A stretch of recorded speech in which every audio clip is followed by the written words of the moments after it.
Hey, everybody, welcome back to the Uproar Podcast. My name is Carl Thomas Gladstone, and I get a chance to be the, clergy in residence with a bunch of mischief makers in Detroit, Michigan at Motor City Campus Ministry. Today, we're really glad to have Hanna Hanson with us, who's going to talk to us a little bit about the Global Mission Fellows Program. After the last couple of weeks, we wanted to be sure that we were telling the story of all the great ways that people can go and serve in different places. And Hannah's got some good word about that. Hanna, thanks for being with us. Awesome. It's so fun to be with Mischief Makers. And so I wish I was in Detroit, but so glad to join you today, Carl. I'm Hanna Hanson. I'm actually based around DC right now, but work with Global Ministries based in Atlanta for the United Methodist Church. So we're the mission arm of the United Methodist Church, connecting all the different people across the denomination who want to do things missionally and serve directly in communities. I'm honored to be here. I've learned a lot through my service with Global Ministries, and also realizing that God is already present all these different places around the world, and how do we meet God and that holy mischief that is already happening in the different places around the world. But we love that. Many, many years ago now, I was walking past the chaplain's office at Albion College between my freshman and sophomore year, and I saw this trifold yellow piece of paper that just said, you can serve in the summertime with Global Ministries. And I probably called the number at that point. Maybe there was an email, but had the opportunity to do what was then a summertime placement program. The overall helping young people find places for missional service has been going on for a long time. Will you tell us a little bit about the history of the programs? Sure. So today we're called Global Mission Fellows. And really, we revamped some of those names in 2012 to 2014 because we did have such a global nature to the program. But the programs actually stem from the 1950s. So the Methodist Church has been doing work and trying to get people into community for a really long time. At that point, it was giving young adults the opportunity to serve for 3 years in another context with other young adults to see what was happening around the world. Our US 2 track was also sort of started then by our pioneering women. The first class was sent in 1951, and they actually desegregated where they were being trained. So it's not just going and trying to cross boundaries in different communities and women saying, yeah, we have a lot to serve. We've got a lot to give. A lot of them were more educated than maybe local pastors in rural settings where they were serving. And there was a lot of tension that also came from that. And as they were working through civil rights, as they were more open to integrating races, and the church wasn't always quite ready for that. So I think often we see in society, communities can be in different places than the government, than the church, than the world is really ready for. And so I think it's really cool that I'm able to be in this job that I'm in because of the people that came before and planted those seeds and organized and used strategy so that the community can still be worked through. In the 1970s, what is now our international track's kind of predecessor, the Mission Intern Program, though we thought like interns wasn't a great enough name for them because they're not just making coffee. I hope they find good coffee where they are, but that's not just the purpose. But really was sent from the United States to go and see what was happening around the world to our partners because the U.S. was involved in so much of the economic resources, post-war resources, and sometimes for good or bad.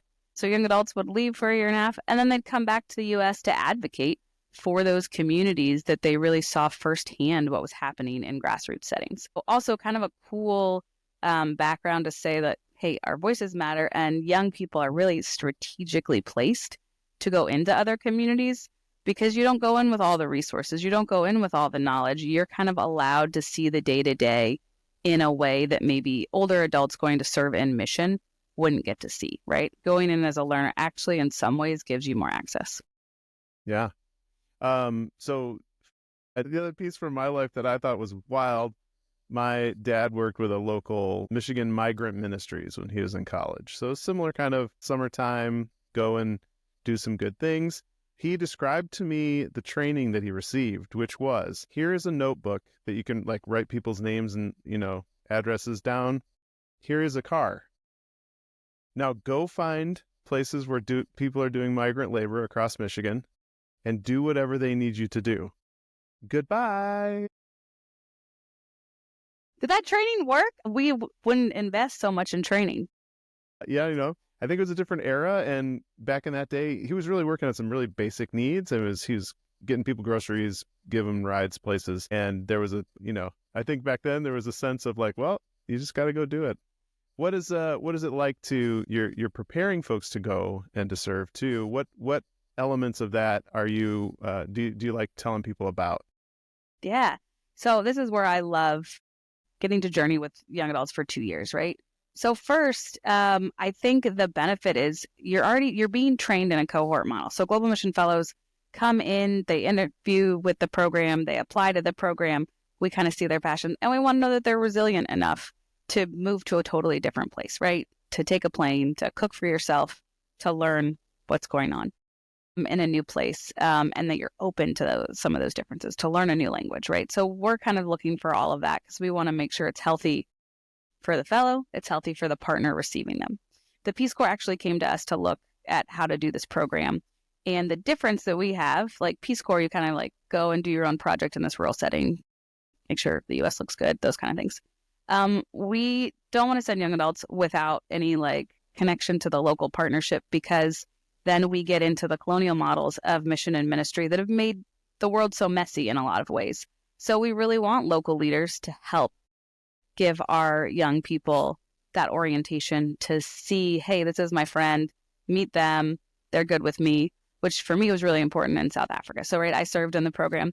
I'm in South Africa, and we're going in to help bring food to like mainly grandmothers that are taking care of kids whose parents have died from HIV and some other different pieces. So we're going in, and everybody in my office like would dress up on these days because it was like official work. Well, if you're going into locations as a white person in South Africa, all dressed up, they thought I was from the power company, right? They thought I was coming to cut off the lines that they have from each other. Maybe they're illegal lines. And so I was like, let's shut this door in this white lady's face. And so I changed how I looked, right? And my friends were like, no, no, no, she's with us. Like, she's good. She just wants to give you these food parcels, check on the kids, check on you. So I had a very different access than you would just like traveling as a lone American with other Americans, because my friends were South African. They knew the communities they were serving in, and we could figure out how we could really be there when somebody died, be there in these really big life moments, along with the work that we were trying to do and trying to transform so people at sort of the most dire need could have a more sustainable way of living. So that's some of the on the ground training and just purpose. I didn't answer your question, but I wanted to give you a story. But in terms of training, what I love is we have to know who we are before we're going to go serve someone else, right? So we do some identity work, right? What are the power structures? How do we show up in a space so that we can show up well for someone else and listen and be healthy and whole?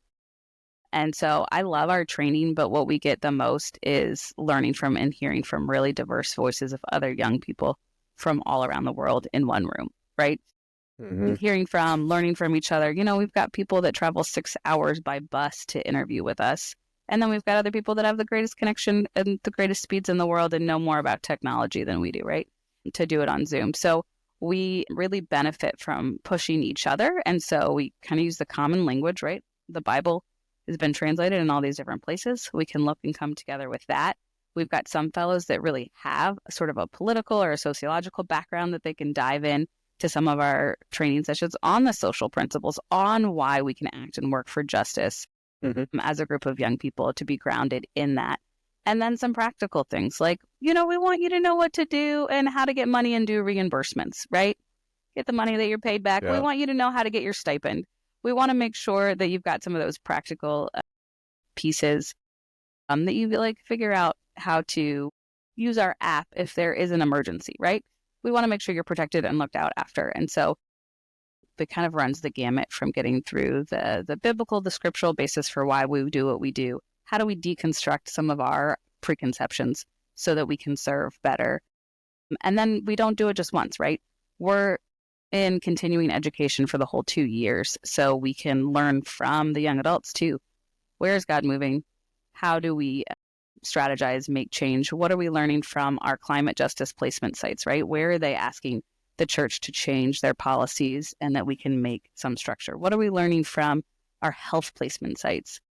so that it's not just in that one community that's fed, but that we're feeding each other's communities and really getting the best ideas out there and seeing where they cross paths.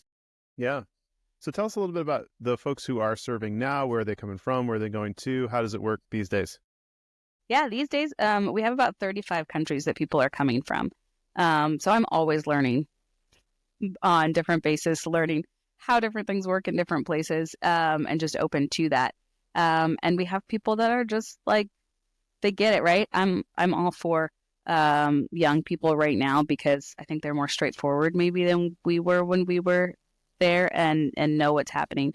And then they're working with different partners, right? So we've got people with great communication skills, and they're working with one of our partners, Polk in Colombia, and they're doing radio programming still to get information to youth and women around their rights and to really promote gender justice in society. They're using music, and their radio program has actually left space for all of our young adults, have come up with topics that are really important at all their placement sites. So they're giving us a spot for an hour, and by us, it's led by the Global Mission Fellows, every 2 weeks, once a month, to share their ideas really globally, right? So it's coming from this like Colombian radio news source, and our really cool partners there that are enabling that. We're working with like youth and people that have different issues and access to being able to get solid jobs because of some of the poverty and inflation that's really been impacting the whole world as we see the rise of costs and how that can lead to drug use, how that can lead to alcohol in our churches and in our communities. And so we've got people that are serving in the Caribbean. I just have to go to a trip for some of our partners with the Methodist Church in the Caribbean and Americas.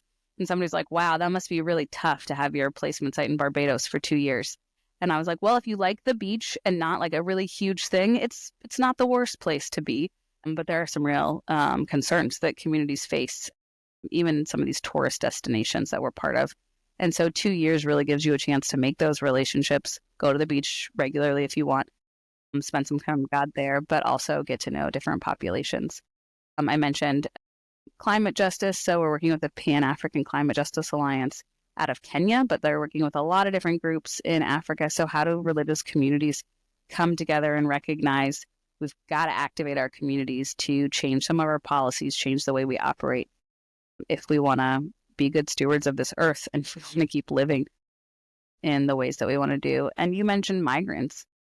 Migration is really tough around the world right now. It means our fellows have a tough time getting different places. The U.S. passport is still very strong, easier to move people around, but there's a lot of pushback, and we're seeing that in governments in the U.S., but all in our partners around the world, where people are tired of a lack of resources potentially. And so there's a pushback against migrants. And so many of our church partners are really trying to help still make space so that people get adequate services, so that people are living with human dignity in these different places. And so a lot of our placement sites in some way will also deal with migrant rights, migrant populations, working with children that are integrating into society, longtime positions like in Germany that are really working on how to accompany young people learning a new language, learning a new place to be, and how to really support their families as they do it. So the stories are really different in the different countries that people are in, but they're very human stories of how do we come together and meet one another in some of those most basic times, and then in some of the high-level strategic places too. And our young adults are coming alongside with a lot of experience or a lot of passion, right? You don't need to be a migration expert to care and listen to the story of somebody that's a new migrant somewhere. And a lot of times our fellows, because they're migrants themselves, can resonate in ways, again, even the local community couldn't, and open their eyes in different ways. Before we talk about how these mission service kind of opportunities around the globe affect the next steps, what happens after those 2 years for young adults, can you talk a little bit about the nuts and bolts? Where do people live? Do they have to raise money before they go? Do they get to take a suitcase? What happens if I get malaria? That kind of stuff. What kind of pops to mind when you think of the nuts and bolts? Nuts and bolts, we want to pay people, right? Like we don't want only the people that can fundraise all of the money to go to be the only people that can go, right? So we want to make sure that people are paid enough that they themselves can eat, but they're not paid so much more that they're making more than the people they're serving, right? So housing is covered by Global Ministries or our partners, and that could look like an apartment, a studio apartment. That could look like living on top of where the office building is, right? There may be an apartment that you rent there. It could be living with multiple other people, but we want to make sure you have your own room, you got a place to cook, you can lock your door, and that you're safe enough, right? So there's some protections that we have there. And if you're living with someone else or a partner, that those are really well respected for people's safety. So that's all covered. Health insurance is covered. That was huge for me in the program, right? I knew I had a medication that I would need to take. So health insurance is covered, and we've got a nurse that's available 24/7, and pastoral counselors that we connect everyone with, because mental health is just also really important, especially when you're making that many changes. So we really want to invest in that. And so then we pay for your airfare there, for any of the trainings that we do. There's a lot of things that are online as well. So access to both online connection and in-person connection. So we pay for people's airfare there, help with visa support and figuring out how to apply to get to go there, and some of those like very logistical pieces.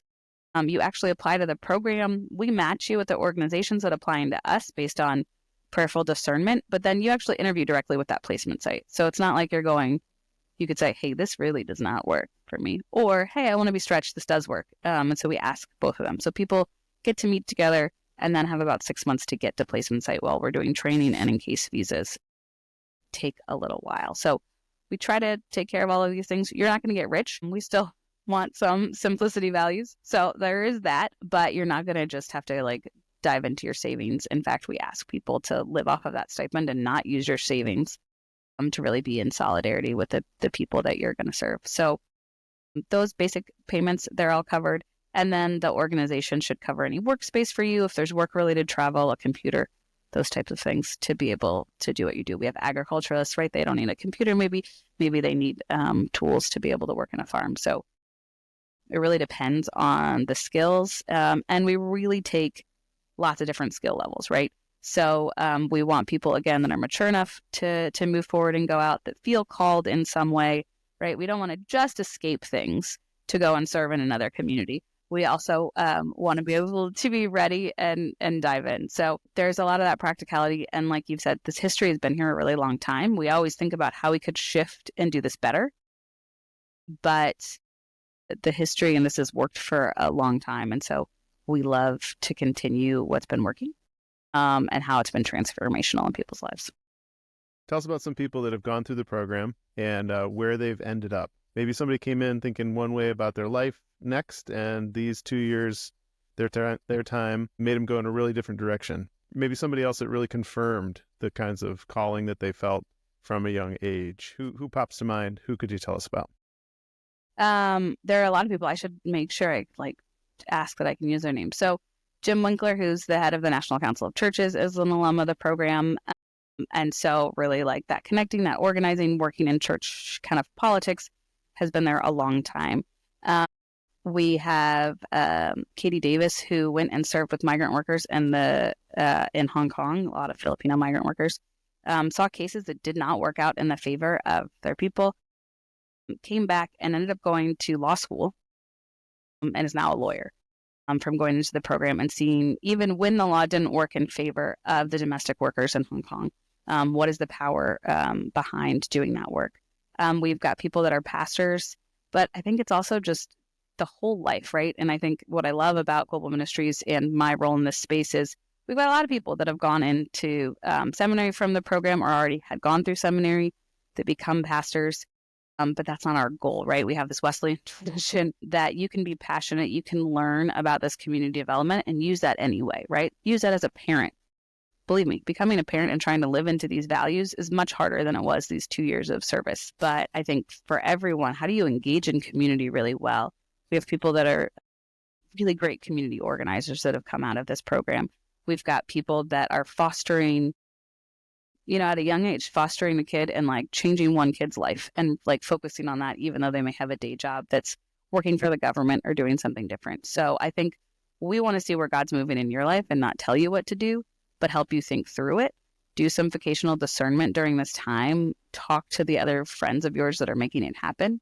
And I think what's going to happen now is there's less guaranteed sort of pay within ministry positions as we see these shifts in who's in ministry. And so there's also a lot of people that are looking at more entrepreneurial ways of being in ministry, and how do you fundraise for that, and how do you figure out what your community needs and a way to make it sustainable. So I think there's some really cool work that's going in there. Bishop Merrill was also in the program. So, we have a lot of different people that are creative, but I think not just kind of that high level. I'm really inspired by alumni that are going through the day-to-day, that are social workers, that are really willing to care about community and really willing to stay joyful and hopeful and grounded in their spirituality when things are tough in communities, when things are tough with laws and legislators, and use the networks that they've made while being in service to enhance their whole life. For you, your time, when you think back to the time that you served, what's the thing that keeps coming to mind that helps you even today? I think I was really inspired. Like, I was supposed to be giving something. I was thinking about this, and we had a farm, and everyone was getting really tired. It was a 6 months training program. We're in South Africa, and people were like upset about weeding with me, right? Like, who wants to keep weeding? But you had these like great conversations, and there was a point I thought everyone was going to revolt. Everyone was going to be like, "Man, I don't want to do this anymore. I'm away from home. I'm homesick. All this stuff." And then they turned it around, and they were like, "But it must be even harder for you. You're so much farther from family, right?" And so this point where I felt like I was like not going to be able to figure out how to lead, or I had imposter syndrome, all of these things, people could care back with me. And I realized that I had a lot more in those spaces of solidarity to be with them. So honestly, some things fell apart while I was there too. And it's been the best professional training that I've had, right? Sometimes things do fall apart or funding falls through. And learning that we're resilient enough to work through it and to troubleshoot and to have honest and hard conversations has served me the rest of any of my work life. So I always say I learned the most from those 2 years. And also I gained better questions, right? I don't think we have all the answers that maybe I set out to wanting to have, but I learned how to ask a lot better questions. And what's my space, and when is it my turn to make space for others? So we got some folks here in Detroit. They're getting ready to take some of their final exams, maybe graduate in December, maybe graduate in May. How do people find out more about the programs? How do they apply? What do they need to get in place in order to do so? Where would you send the eager young person who's looking to go and serve? We'd love to talk to you directly. I notice going to a website isn't super exciting, but you can go to a website. If you go to umcmission.org/GMF, you'll get taken to all of our information. And you'll also, we have some info sessions that are still happening. If you go to gmfellows@umcmission.org and send us an email, we'll always make sure that you can connect in with an alum if there's a particular area of work, if health, if climate, if communications, if different rights and work really stand out to you. We can connect you with a fellow that's doing that work and making sure that you can talk about it now. So explore early and often. We'd love to talk to you. We'd love you to fill out an application as a discernment process as well, and just realize that you've got a lot of gifts and abilities beyond doing great on your final exams. You're going to do great. You've got this. That you are going to do great. And the world really needs places where we can thrive and we can come together creatively. And you probably have more of those ideas than you realize. So put yourself out there. I know it's a hard time right now. Ask those tough questions, and we'd love it if you want to do it with us. And if not, Carl's going to help you find some other places and ways to do it. But there's so much to learn from being in a different community, and we really welcome you to try to explore that with us. Love it. And I'm sure that people could make gifts if they went to that website that you mentioned as well. We'll put in the show notes so you can find it easy. And pray with one of these other young people. If this isn't something that you want to do, but you're passionate about someone, then do it. And some of our projects that have existed for a long time, we've got fellows that are coming from those projects and serving. So we're trying to flip on its head how resources work, but we could use those resources so we can keep sending people from all different backgrounds, especially from communities that don't have the ability to help somebody fundraise to go. We do ask that you are part of that. But If you go on that same page, you could pick a young adult to support or support the whole program. Nice. Always nice to be able to kind of support somebody by name, particularly if they have their lovely faces right there to choose them. Hannah, thanks so much for telling us about Global Mission Fellows at Motor City Campus Ministry and some of our in-person gatherings, our online discussion guides and things. We're going to be focusing on all the different ways that people can go and serve. It's something that our faith calls us to, and there's actually lots of great organizations that we're going to be featuring here to find your place to do that in the best way that works for you. Hannah, is there any kind of blessing that you send your folks out with at the end of training or as they get on the planes to go wherever they're going to go? We do. We try to do it based on kind of each person, but we sort of do a prayer of letting go. I don't have it memorized on here, but we use our hands so everyone can't see me. Do you want me to work on that? I'll follow you. Palms down, right? God grant us the ability to let go of that is keeping us from connecting with you. Facing our palms up, God, let us receive your blessings and your grace as we move forward. On your head, bless the knowledge and the time that we've learned from one another. And on your heart, bless the stories and the people that make it possible to serve you. Amen. Amen. Thanks, Hannah. You're welcome. Peace.